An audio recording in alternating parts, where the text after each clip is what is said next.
Renault revient sur le devant de la scène sur le segment des SUV compacts avec son Arkana, un modèle 100% inédit qui met en avant ses allures de SUV coupé, une forme atypique chez les constructeurs généralistes. Et atypique, c'est le mot qui caractérise le mieux le Toyota CHR, son concurrent du jour. Alors faut-il craquer pour le japonais ou pour le français? C'est ce qu'on va vous dire.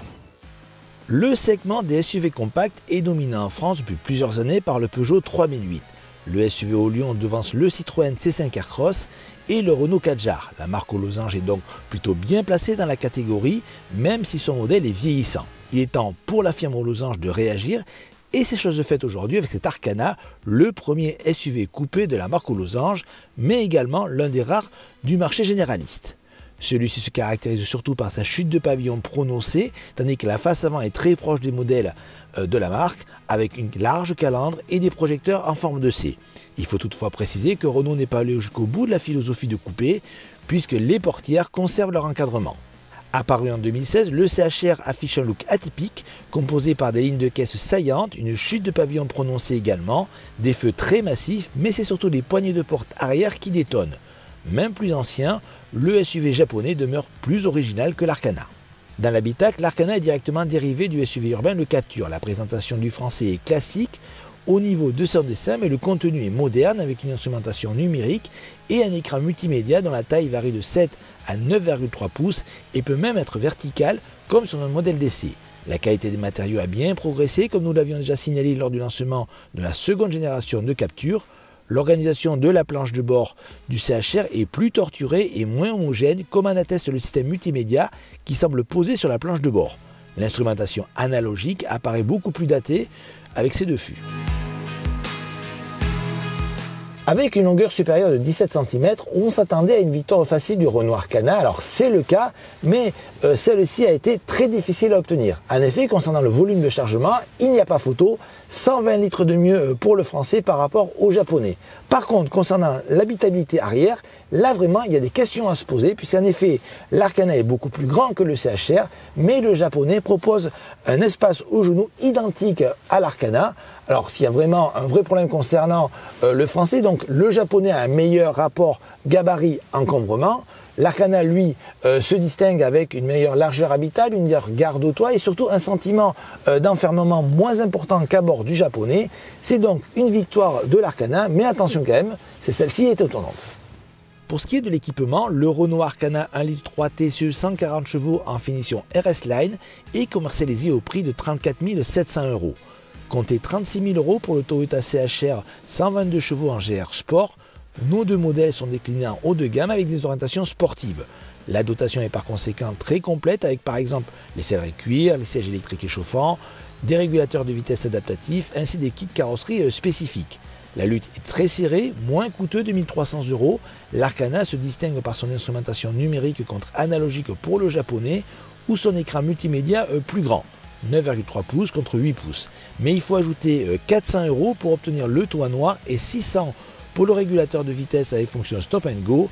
L'avantage de départ se réduit donc à 300 € et ce n'est pas la présence des jantes de 19 pouces qui suffisent, c'est une victoire donc de l'Arkana. En matière de budget, Toyota fait parler son savoir-faire si bien que le CHR l'emporte aisément dans cette catégorie.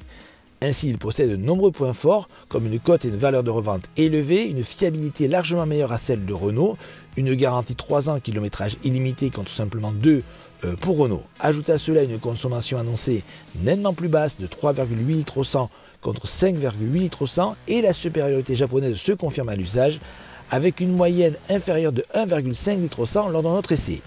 Vous comprenez pourquoi le CHR n'est nullement inquiété par l'Arkana malgré un prix d'achat supérieur de 1 300 €. Sur route, même si nos deux SUV sont proches sur le plan philosophique, nos deux concurrents offrent des motorisations bien distinctes, du moins en attendant l'arrivée de la version hybride de l'Arkana. Aujourd'hui, ces derniers est animé par un 1.3 litre TCE 140 chevaux, bien connu dans la gamme Renault, qui reçoit pour l'occasion un système de micro-hybridation. Face à lui, le CHR est bien évidemment hybride et est propulsé par sa déclinaison 122 chevaux. L'Arkana part donc avec un avantage sur le papier, que ce soit au niveau de la puissance mais surtout du couple, avec 260 Nm contre seulement 142 pour le CHR. Cela a des conséquences directes sur les performances avec un 0 à 100 abattu à 9,8 secondes pour l'Arkana alors que le CHR demande 11 secondes sur le même exercice. Sur route, c'est une victoire de l'Arkana. Alors, C'est pas vraiment une surprise puisqu'en effet le moteur micro-hybridé du Renault est plus puissant, dispose de plus de couple, donc forcément en termes de motorisation et d'agrément d'utilisation, le Renault est plus agréable et plus plaisant que le Toyota. En vrai, c'est pas vraiment une question de moteur, c'est plus une question de transmission. Car en effet, le problème du CHR, c'est sa boîte qui est lente, pas très réactive et qui cherche toujours, on donne l'impression qu'il cherche toujours un petit peu ses rapports. Donc c'est pas le cas de l'EDC Renault qui est plus réactif. Donc au final, ajouter à cela un moteur plus puissant, une boîte plus réactive et donc question moteur, avantage pour l'Arcana. Pour ce qui est du comportement, par contre, alors là c'est beaucoup plus difficile à départager car en effet l'Arcana a des mouvements de caisse un peu plus importants que le CHR, mais le confort du français est supérieur à celui du japonais, donc au final match nul. Et on termine par la consommation et là par contre le CHR met tout le monde d'accord puisqu'en effet il consomme 1,5 litre au 100 de moins que l'Arcana, donc c'est vraiment un point positif pour le japonais, mais malheureusement ça ne suffit pas et c'est une victoire de l'Arcana. Il ne reste plus qu'à avoir la version hybride de l'Arcana pour refaire le match. Le Renault Arcana a remporté les parties sur route et équipement, mais cela ne suffit pas puisque le Toyota CHR l'a dominé de la tête et des épaules sur la partie économie. En effet, le japonais dispose d'une garantie supérieure, d'une meilleure valeur de revente, d'une fiabilité qui n'est plus approuvée et surtout de consommation largement inférieure à celle du français. Donc au final, c'est une victoire du Toyota CHR. Premier revers donc pour l'Arcana qui pourra peut-être se venger dans un prochain duel dans sa version hybride.